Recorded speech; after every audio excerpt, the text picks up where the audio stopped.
Hey there everybody, hope your day is going well. Jacared with Old School Gaming here, and welcome back to another Wild Wednesday. Oh, this has been a while, and holy hell. I need to get this edited quickly, so hopefully I can get that done before another week is up. Hopefully.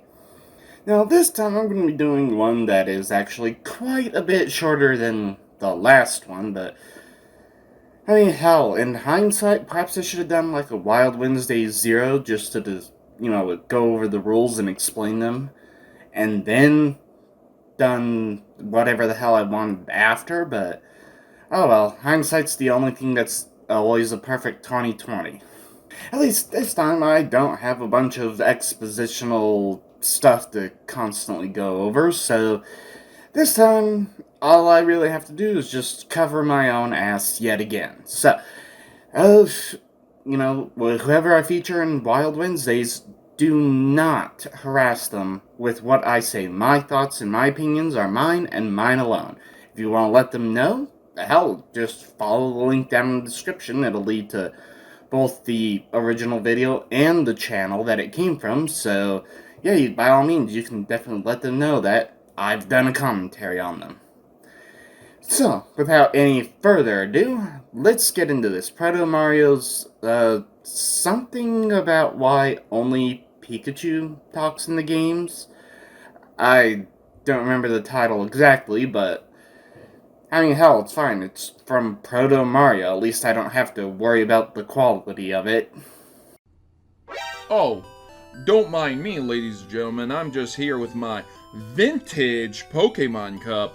Oh, yeah, buddy, I'm telling you, this is straight out of the 90s, early 2000s.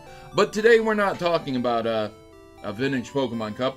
Oh, you're not talking about it, but you've just shown it on camera and you were showing it off. I mean, hell, I will say that is a pretty neat looking cup, but yeah. Anyway, back to you.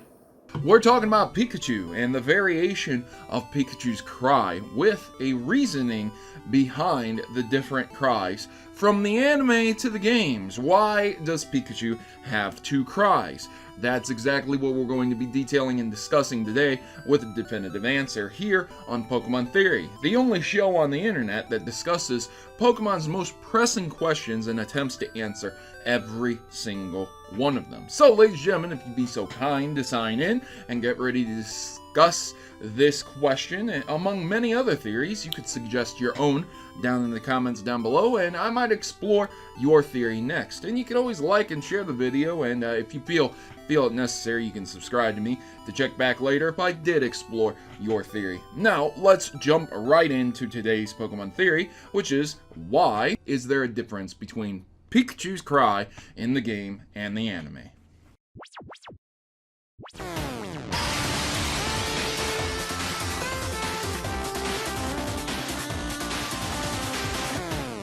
Well, hell, I will say that's a, pretty unique animation. Pretty neat, too. I kind of wish I could do something like that. Anyway, I mean, you said you're gonna get into the theory of why only Pikachu says its name, so let's get into it. We got information recently in interviews detailing and discussing the origins of Pikachu, as well as a second evolution of Pikachu, that's an evolution for Raichu, called Gorochu, a Pokemon that was supposed to embody the god of thunder and lightning over in Japan, which had horns and fangs, similar to Raichu, but just a little bit different. A very strange Pokemon indeed, but it was scrapped due to Generation 1's mechanic balances, which, I mean, wow, I really don't have to go into that, how silly that is, right? We're talking Generation 1. Yeah, okay. Really, it was scrapped because of balancing issues? I mean, not only was Psychic massively imbalanced, but, I mean, hell, so was Electric. All you need is one electric type. It doesn't even matter, well, okay, except for Voltorb, because Voltorb doesn't actually learn any electric type moves. But any other electric type, you can pretty much sweep almost the entire game except for any rock and ground, well, rock types you can still hit, like the fossil Pokemon. Those are rock, water, rock, flying. You can easily hit those and do quite a bit of damage with electricity, somehow, because apparently rocks aren't immune to electricity. But okay, so you can pretty much get one electric type and sweep anything that's not a ground type.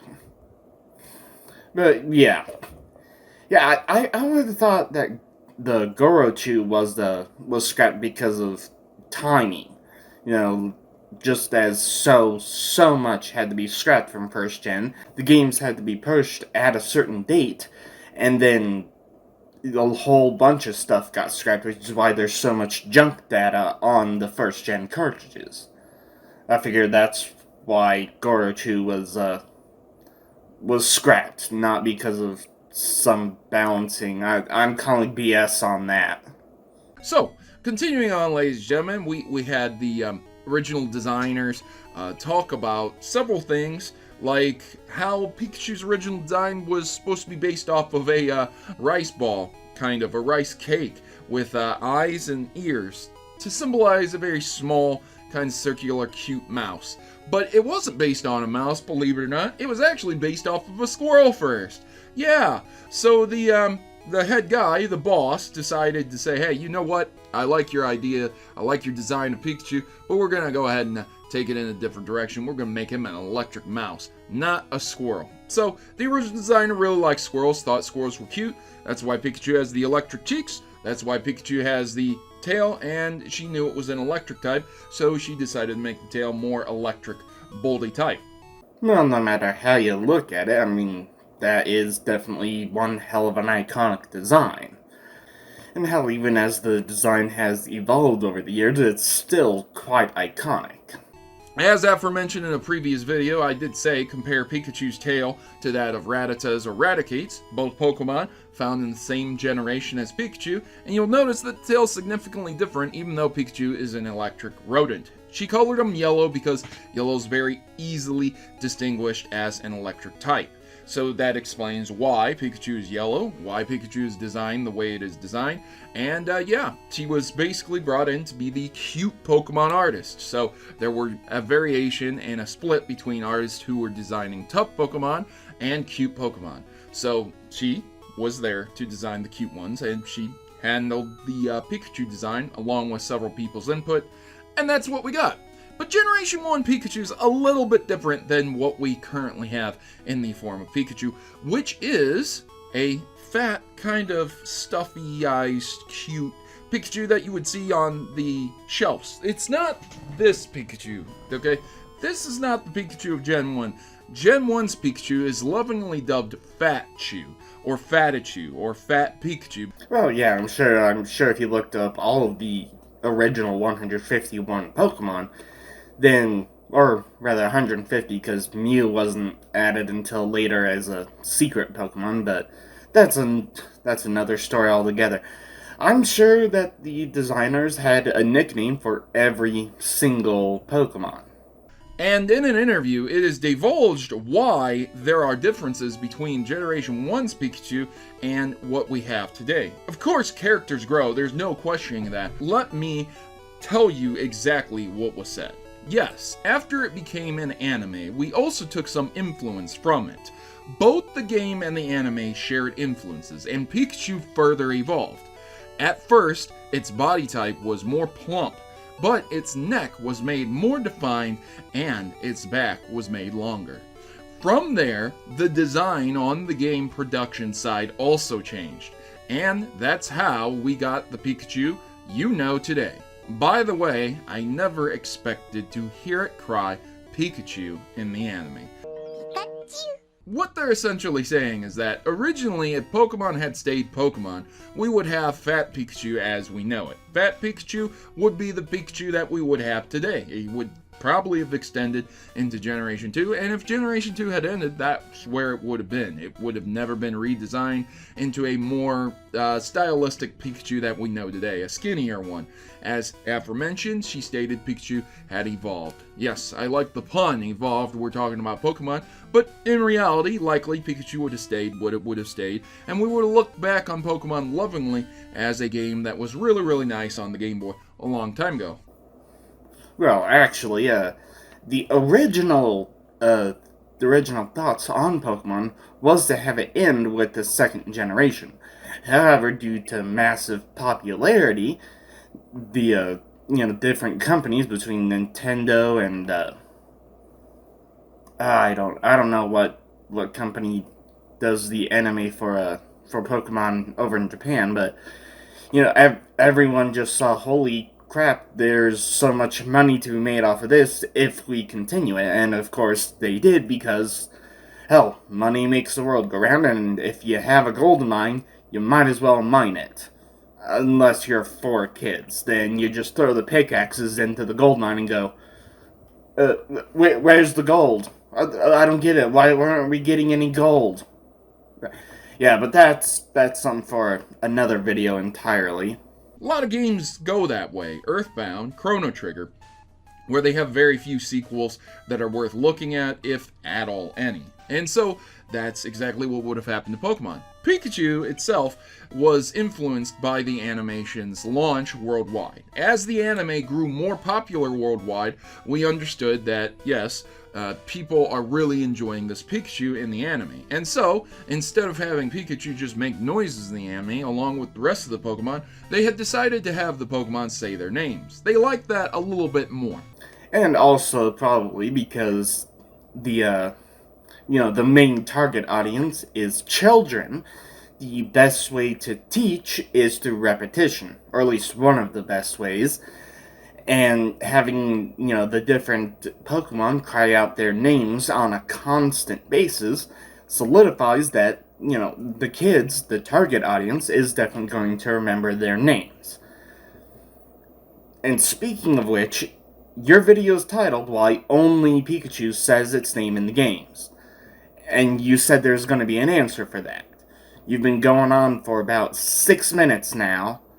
Are we going to get into that, or are you just going to keep rambling on? Not that I'm one to speak about rambling on, but still. In another interview that I've read long since past, they did discuss why the Pokemon say their names, but they never really divulged or detailed why Pikachu itself was saying its name. And this is due to the simple fact that the anime crosses over into the games. So why does Pikachu say its name in the games? It's because of the anime's influence. There are plenty of games where Pikachu does say its name, as I have pointed out many times. Pokemon Pikachu Edition, the Yellow Edition, that would be Generation 1's comprehensive top tier game. There you go. Pikachu's right on the front cover, and he definitely says his name in the game.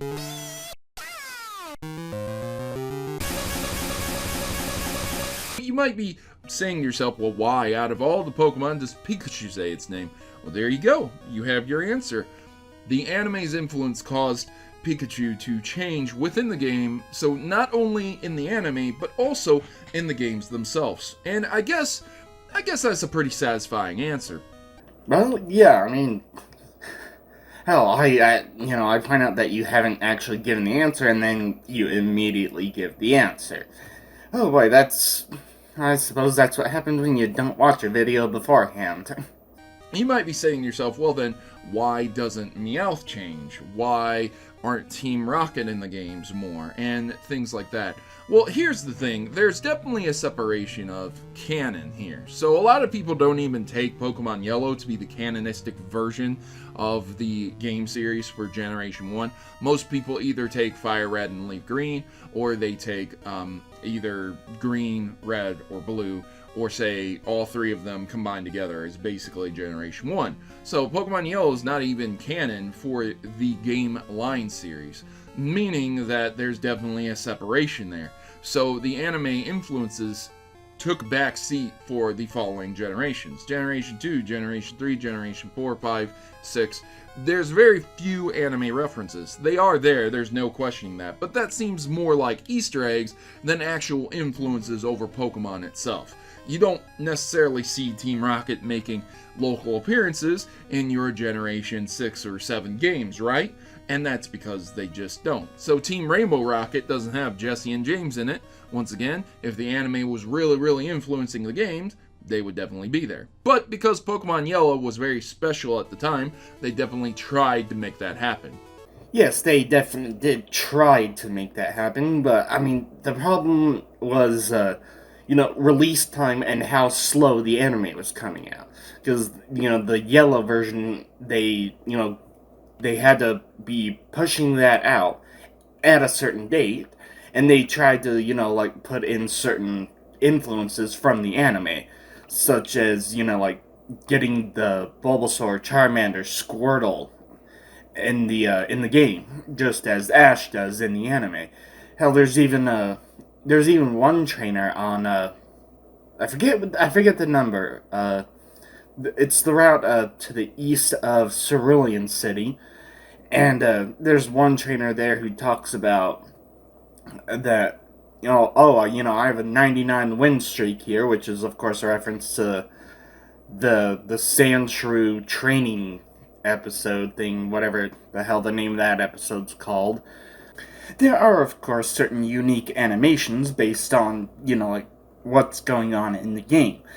There are certain unique animations based on, if you're fishing or gambling or maybe walking through the Pokemon Tower over in Lavender Town. Also, if, Pikachu has some kind of status ailment like a freeze, burn, paralyze, poison, Pikachu will have a unique animation for at least for any of those things, but that's pretty much it. Apart from, how Pikachu really feels about you, like, hey, does it love you, does it hate you, what's the story? And that's partly dependent on, how many battles you've won with Pikachu in tow, and how long you've kept it in the PC, things like that. And they definitely wanted to add more, but, again, just, it had to be released by a certain time. And the anime wasn't coming out fast enough for them to put more references in. So, I mean, it's only about halfway through the game, less than halfway through the game, that the references just stop because there wasn't enough time to wait for more anime episodes to come out. One little known fact about Pokemon Yellow, though, is that it was rushed to be finished, which unfortunately led to the game being kind of like the anime. So, once again, you're not exactly Ash Ketchum, and you're not exactly catching the Pokemon that Ash was catching or the journey that Ash went on. It's more like you get the anime mixed in with Red's adventure, and you also get a Pikachu following you. The iconic follow feature from Pokemon, which is really, really cool, but at the same time, it's definitely not the Pokemon anime game. There are games called like Ash Gray.